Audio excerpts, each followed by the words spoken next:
Good morning बच्चों।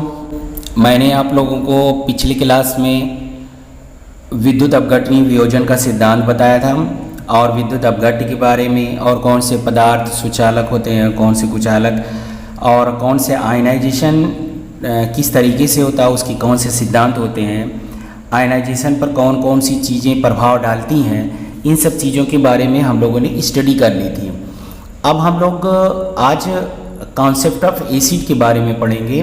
आप लोगों ने नींबू, इमली और सिरका तो खाया ही होगा, और आप कहते हो कि बहुत खट्टा है। तो खट्टी चीज़ें उसमें है क्या? उसमें खट्टी चीज़ें एसिड है। क्या है? एसिड। लेकिन हर एक पदार्थ को हम लोग चख करके नहीं देख सकते।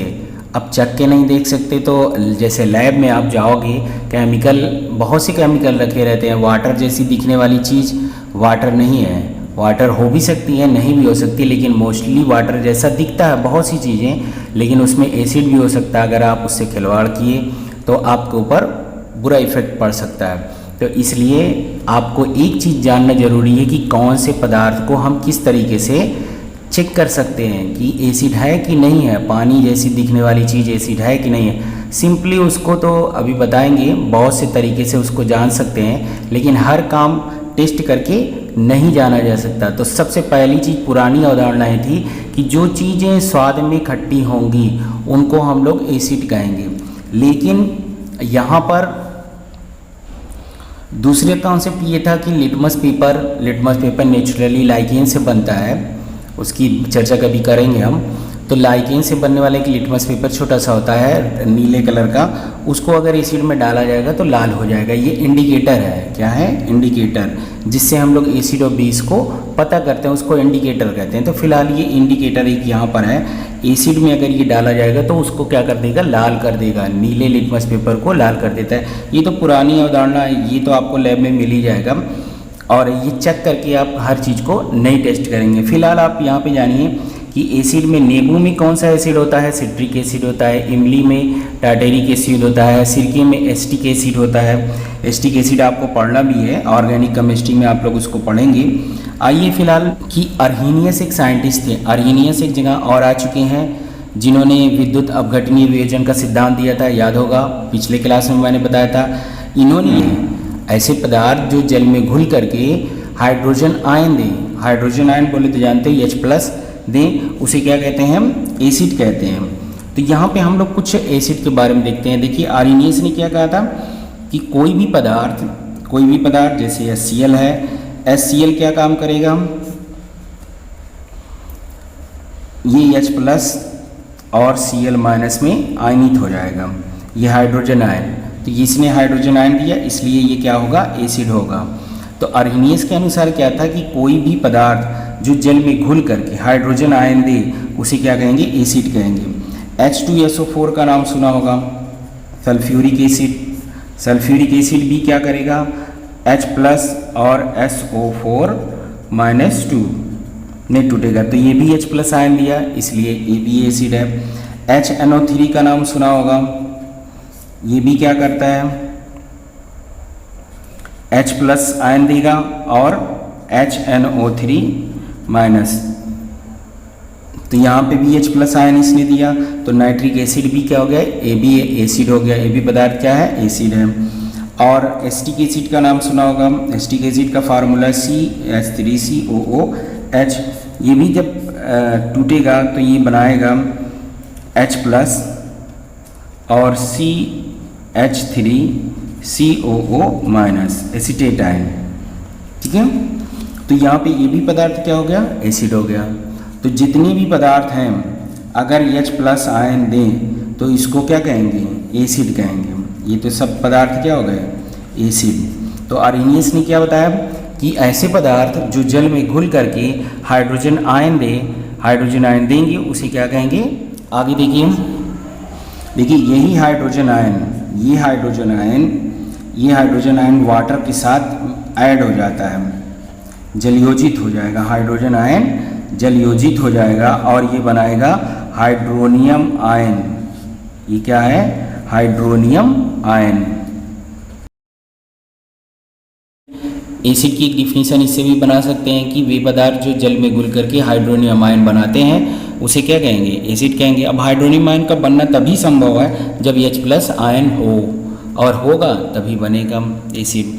ये तो हो गया अकॉर्डिंग टू अर्हेनियस, अर्हेनियस के अनुसार हो गया कि एसिड की डिफिनीशन। अब यहाँ पे एक बात ये आती है कि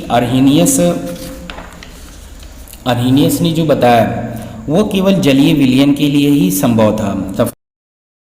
तो ब्रांस्टेड और लारी ने एसिड की डिफिनीशन देने के लिए प्रोटॉन को बेस माना, प्रोटॉन डोनर को ही क्या कहा, उन लोगों ने एसिड कहा। इसके लिए इन्होंने प्रोटॉन एक्सचेंज थ्योरी दी, या कह सकते हैं प्रोटॉन विनिमय सिद्धांत दिया। सबसे पहले हम लोग प्रोटॉन के बारे में जान लें कि प्रोटॉन है क्या। प्रोटॉन H+ आयन को प्रोटॉन भी कहा जाता है, H+ आयन को प्रोटॉन भी कहा जाता है। कैसे कहा जाता है, 1H1 का नाम सुना होगा, प्रोटियम हाइड्रोजन का समस्थानिक है। इसमें number of electron 1, number of proton 1, ठीक।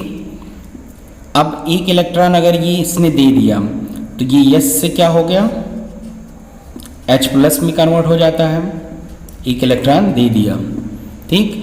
अब इसके पास अगर ये चीज़ ख़त्म हो गई तो बचा क्या, एक प्रोटॉन ही तो बचा है। तो इसका मतलब H+ में क्या है, सिर्फ प्रोटॉन है, तो इसीलिए इसको प्रोटॉन के नाम से भी जाना जाता है। इतना समझ लीजिए कि ये प्रोटॉन भी है, ठीक। अब इसी को बेस मान करके, मतलब H+ कोई ले रहा है कि दे रहा है, इसके बेस पर उन्होंने क्या बना दिया, एसिड की डिफिनीशन दे दी, एसिड और बेस की। तो प्रोटॉन डोनर रहेगा तो उसको एसिड कहेंगे, उसी का उल्टा है प्रोटॉन एक्सेप्टर जो होगा उसको बेस कहेंगे। बात समझ में आ गई कि ब्रांस्टेड लारी के अनुसार प्रोटॉन जो देगा उसे क्या कहेंगे, एसिड कहेंगे। आइए बात करते हैं, जैसे H+ है, HCl है, सॉरी HCl है, HCl अगर H2O को, वाटर को क्या करते हैं, H+ दे दे तो ये क्या बना देता है, हाइड्रोनियम आयन बना देता है, हाइड्रोनियम आयन, और Cl माइनस में कन्वर्ट हो जाएगा। ये पॉजिटिव और निगेटिव में टूटेगा जब होगा तो, और ये वाटर को क्या कर देगा, प्रोटॉन डोनर, तो ये प्रोटॉन डोनर हो गया। यहाँ पे इसने क्या किया, प्रोटॉन डोनर है और ये प्रोटॉन एक्सेप्टर है, तो ये क्या हो गया, एसिड, ये हो गया एसिड और ये हो गया बेस, ठीक। और ये तो हाइड्रोनियम आयन जानते हैं, आयन ये है अमोनियम आयन और H2O। यहाँ पे ये क्या है, प्रोटॉन डोनर है, प्रोटॉन डोनेट करेगा मतलब H+ देगा, तो H+ जब देगा तो ये क्या हो जाएगा, हाइड्रोनियम आयन में बदल जाएगा और किस में कन्वर्ट हो जाएगा, अमोनिया में बदल जाएगा, NH3 में। एसिड हो गया, ये क्या हो गया, एसिड, और ये हो गया बेस। क्यों बेस हो गया, इसने क्या किया, प्रोटॉन एक्सेप्ट किया, एक्सेप्टर है, प्रोटॉन एक्सेप्टर, और ये प्रोटॉन डोनर है, तो प्रोटॉन डोनर और ये प्रोटॉन एक्सेप्टर, तो ये एसिड हो गया और ये बेस हो गया। इतनी बात समझ में आई। और वाटर जो है, वाटर प्रोटॉन डोनर का भी काम करता है। जैसे वाटर है, वाटर का NH3 से रिएक्शन करा दिया जाए तो ये कन्वर्ट हो जाता है NH4+ और वो हाइड्रोक्सिल आयन में, अमोनियम आयन और हाइड्रोक्सिल आयन में कन्वर्ट हो जाता है।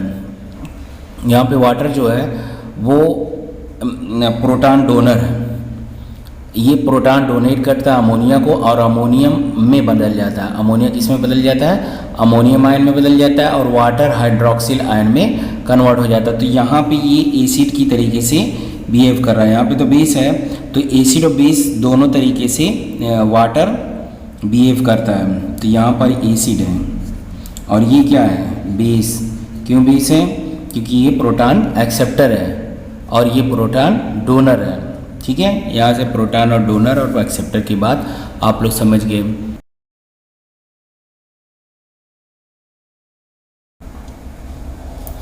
अब आगे देखिए, conjugate acid and base pair, ये क्या चीज़ है।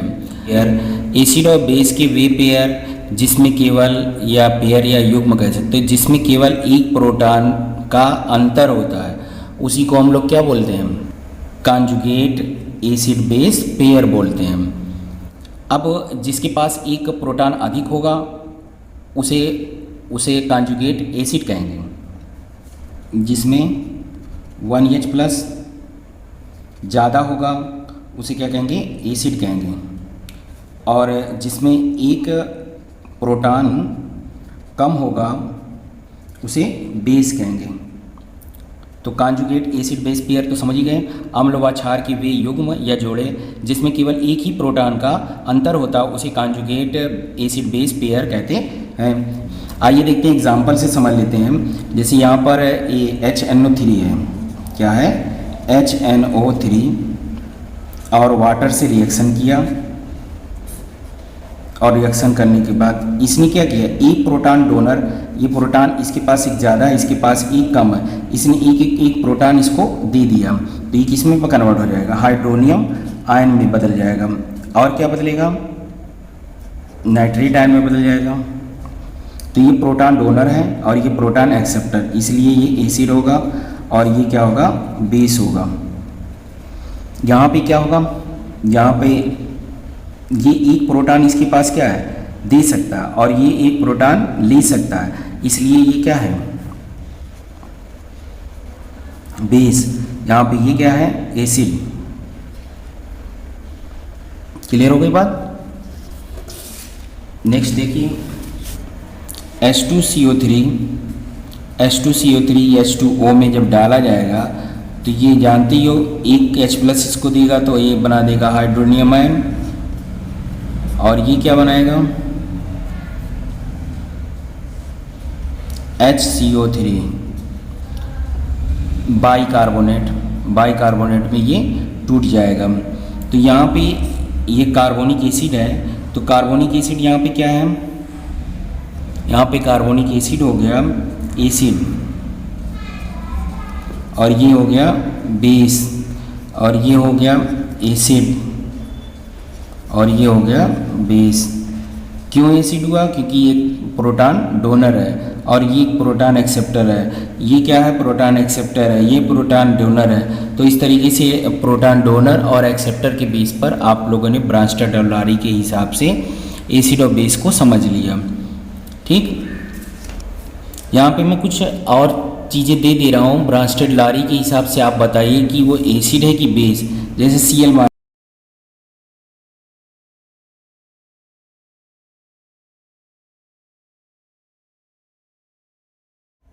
अब लेविस के अनुसार एसिड वे अणु या आयन होते हैं जो इलेक्ट्रॉन युग्म ग्रहण करते हैं। इलेक्ट्रॉन युग्म सबसे पहले जान लें कि इलेक्ट्रॉन युग्म होता क्या है। जैसे आप लोगों ने नाइट्रोजन पढ़ा होगा, नाइट्रोजन का एटॉमिक नंबर कितना होता है, 7 इलेक्ट्रॉन, और इसके आउटर मोस्ट सेल में इलेक्ट्रॉन कितने होते हैं, 5। तो नाइट्रोजन का अगर देखा जाए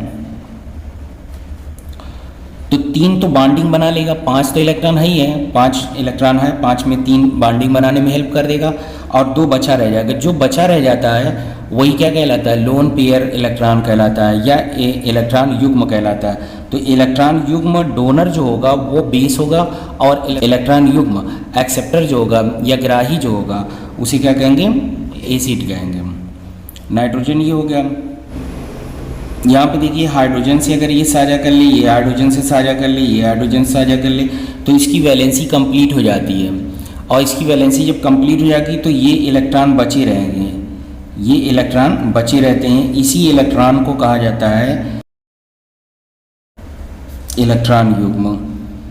दूसरी तरफ देखिए बोरान का 5 होता है, 5 होगा तो 2 और 3, मतलब इसकी आउटर मोस्ट सेल में बाह्यतम कोश में कितने इलेक्ट्रॉन हो जाएंगे, 3। अब 3 है तो 3 ये साझा करेगा, 3 इलेक्ट्रॉन का साझा कर लिया अलग अलग, फ्लोरीन से Bf3 हो गया। तो ये इलेक्ट्रॉन एक्सेप्ट करेगा क्योंकि इसके पास 2 इलेक्ट्रॉन की अभी भी कमी है। जब 2 इलेक्ट्रॉन की कमी रहेगी तो ये क्या करेगा, इलेक्ट्रॉन को लेगा। तो ये हो जाएगा एक्सेप्टर, और ये हो जाएगा इलेक्ट्रॉन युग्म डोनर।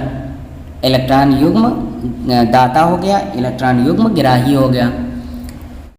यहाँ पे समझ लेते हैं हम, ये NH3 है,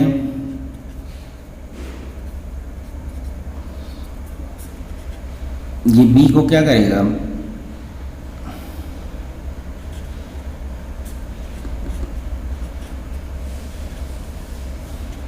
बोरान, अमोनिया जो है बोरान ट्राइफ्लोराइड को 2 इलेक्ट्रॉन युग्म पेयर देता है, और बना क्या देता है, बना देगा, ये बना देगा नाइट्रोजन H H H,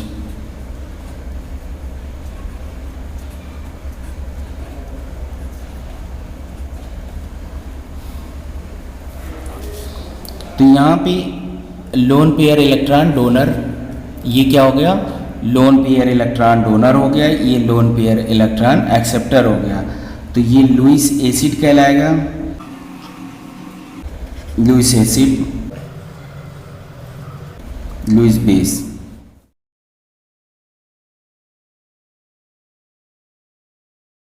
ये लुईस एसिड हो गए और ये लुईस बेस हो गए। यहाँ पे इसको याद कर लीजिएगा, इसका स्क्रीनशॉट ले लीजिए और इसको उतार लीजिएगा, इसको समझ लीजिए। लेविस के अनुसार इतनी चीज़ें आपको जानना जरूरी है। हम लोग एसिड के सामान्य गुण देखेंगे, अम्ल के सामान्य गुण और general properties of acid. Acid जो होता है स्वाद में खट्टा होता है, नीले लिटमस पेपर को लाल कर देता है, जल में विलेय होता है और संक्षारक या क्रोसिव होता है। संक्षारक का मतलब ये होता है कि लकड़ी हो गया, कपड़ा हो गया, कागज हो गया या त्वचा हो गई, इस पर अगर एसिड डाला जाए तो वो उसको नष्ट कर देता है। जब भी कोई सक्रिय धातु अम्ल से क्रिया करता है तो हाइड्रोजन गैस व धातु के लवण बनाता है। जैसे यहाँ पे धातु में हम ले लें Zn को डाल दिया जाए H2SO4 में, H2SO4 में डालोगे तो ये ZnSO4 में कन्वर्ट हो जाएगा और हाइड्रोजन गैस बनाएगा। ये एक प्रकार की प्रतिस्थापन अभिक्रिया भी है या रिप्लेसमेंट रिएक्शन भी है, ये भी जाने रहिएगा। दूसरा भी देख लेते हैं यहीं पे। दूसरा देखिए, मैग्नीशियम प्लस HCl मतलब हाइड्रोक्लोरिक एसिड गिव्स आउट, और ये इससे रिएक्शन करके मैग्नीशियम क्लोराइड बनाएगा। मैग्नीशियम क्लोराइड और हाइड्रोजन गैस भी निकलेगी। तो यहाँ पर प्रतिस्थापन अभिक्रिया यहाँ पे भी है, हाइड्रोजन को रिप्लेस कर दे रहा है, बैलेंस करने के लिए 2 लगा दिए और मैग्नीशियम क्लोराइड का फॉर्मेशन हो गया और हाइड्रोजन गैस बन गई। ये याद रखिएगा कि धातुएं अम्ल से क्रिया करके धातुओं के साल्ट और हाइड्रोजन गैस बनाती हैं। याद रखिएगा कि एसिड की क्रिया जब भी कार्बोनेट या बाइकार्बोनेट से की जाएगी तो कार्बन डाइऑक्साइड गैस जरूर निकलेगी। सोडियम कार्बोनेट, कोई भी कार्बोनेट, सोडियम, मैग्नीशियम, एल्युमिनियम, कोई भी कार्बोनेट होगा तो ये रिएक्शन इस तरीके से होगा। कार्बोनेट है, एसिड से क्रिया करा दी है, HCl से क्रिया करा दिया मैंने, तो ये यहाँ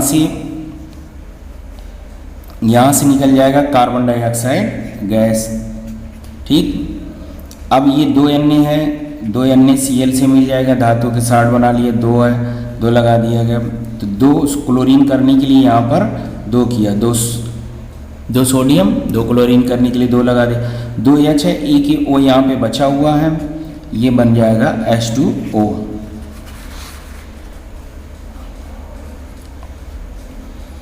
अगला देखिए, मैग्नीशियम बाइकार्बोनेट है, मैग्नीशियम बाइकार्बोनेट की H2SO4 से रिएक्शन करा दिया जाए, मतलब एसिड से रिएक्शन करा दिया जाए, तो यहाँ पे मैग्नीशियम सल्फेट बन जाएगा। क्या बन जाएगा? मैग्नीशियम सल्फेट, साल्ट बन गया। दूसरी चीज़ वाटर बनेगा, 2H ये है, 2H है, जितना कार्बन रहेगा उतना कार्बन डाइऑक्साइड गैस पहले निकाल लीजिए, तो 2 कार्बन डाइऑक्साइड गैस निकल गई। ठीक, 2H ये बचा, 2H ये और 2 ऑक्सीजन यहाँ पर और बचा हुआ, 2 3 6 है ना, तो 6 यहाँ पे ऑक्सीजन है, यहाँ पे 6 ऑक्सीजन है, 6 ऑक्सीजन में 4 ऑक्सीजन निकल गई और 2 ऑक्सीजन बची हुई है, तो 2 2 4। ठीक। आगे याद रखिएगा कि एसिड जब भी बेस से क्रिया करेगा तो साल्ट और वाटर बनाएगा। इस क्रिया को न्यूट्रलाइजेशन कहा जाता है। NaOH प्लस HCl, ये NaCl हो जाएगा और H2O अलग हो जाएगा, तो Na साल्ट बन गया प्लस H2O बन गया। इसी तरीके से कोई बेस और ले लीजिए, base magnesium hydroxide H2SO4, MgSO4 तैयार हो जाएगा प्लस 2H2O। ठीक। एक चीज़ याद रखिएगा, धातुओं के ऑक्साइड जो होते हैं क्षारीय होते हैं। अभी अभी आप लोगों ने पढ़ा कि क्षार एसिड से क्रिया करके साल्ट और वाटर बनाते हैं। यहाँ पे एक चीज़ याद रखिएगा कि कोई भी धातुओं के ऑक्साइड रहेंगे एसिड से क्रिया करके साल्ट और वाटर बनाएंगे। कि जिंक ऑक्साइड है, तो धातुओं के ऑक्साइड क्या होते हैं, क्षारीय होते हैं, और क्षार एसिड से क्रिया करके क्या बनाता है, साल्ट और वाटर बनाता है। अगर ये HCl से क्रिया करेगा और 2 Cl ले लिया, क्योंकि ZnCl2 बनेगा, ZnCl2 प्लस H2O, इतना निकल जाएगा और H2O बना देगा। मैग्नीशियम ऑक्साइड है, मैग्नीशियम ऑक्साइड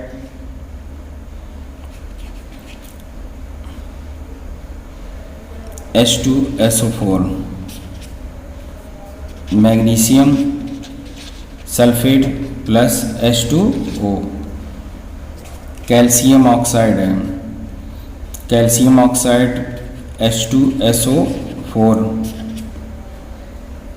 ये बन जाएगा calcium sulphate plus H2O। Next topic है बेसिसिटी ऑफ एसिड या अम्ल की भास्मिकता। तो यहाँ पर ये जान लीजिए कि कोई भी एसिड होगा जितने हाइड्रोजन आयन मॉलिक्यूल देगा उसी को हम लोग क्या, उसी संख्या को हम लोग कहेंगे भास्मिकता। जैसे यहाँ पे HCl है, वो एक हाइड्रोजन मॉलिक्यूल को देता है, हाइड्रोजन आयन मॉलिक्यूल, तो उसको क्या बोल देंगे, भास्मिकता 1 हो जाएगी। H2SO4 है, H2SO4 2 हाइड्रोजन आयन देता है, तो इसकी क्या होगी, बेसिसिटी 2 हो जाएगी। इसी तरीके से फास्फोरिक एसिड है H3PO4, ये 3 हाइड्रोजन आयन मॉलिक्यूल देगा और इसकी बेसिसिटी हो जाएगी 3। यहाँ पर एसिटिक एसिड की 1 और ऑक्सैलिक एसिड की 2। यहाँ पे कुछ इंडिकेटर्स दिए गए हैं। इंडिकेटर्स वे रासायनिक पदार्थ होते हैं या वे पदार्थ होते हैं जो अम्ल और क्षार में अलग अलग रंग देते हैं। जैसे लिटमस पेपर था तो नीला लिटमस पेपर लाल हो गया था एसिड में। उसी तरीके से मेथिल ऑरेंज है, मेथिल ऑरेंज का रंग कैसा हो जाएगा, लाल। फिनोल्फथालीन लिया जाएगा तो उसको रंगहीन कर देगा एसिड। फिनॉल रेड लिया जाए तो फिनॉल रेड को पीला कर देगा, और मेथिल रेड रहेगा तो उसको अब कलर रेड ही रहेगा। हल्दी अगर लिया जाए, हल्दी के पेस्ट पे कोई प्रभाव ये नहीं दिखाता। दूसरी चीज़ है प्याज के रस में लिया जाए, अगर वेनिला का लिया जाए और लौंग का लिया जाए, इन सब का लिया जाएगा तो इनके स्मेल को नहीं बदल पाता। लेकिन अगर बेस डाला जाए, अगर इसमें बेस डाला जाए किसमें, प्याज के रस में, वेनिला की रस में और लौंग में, तो इसके स्मेल को ख़त्म कर देता है। तो यहाँ से आपके पास तो हल्दी, प्याज और लौंग ये तो कॉमनली आपके घर पे भी मिल जाएंगी। इससे आप एसिड का पता कर सकते हो। इंडिकेटर्स के अलग से वीडियो बनाऊंगा और उसमें इंडिकेटर्स के बारे में आपको जानकारी देंगे।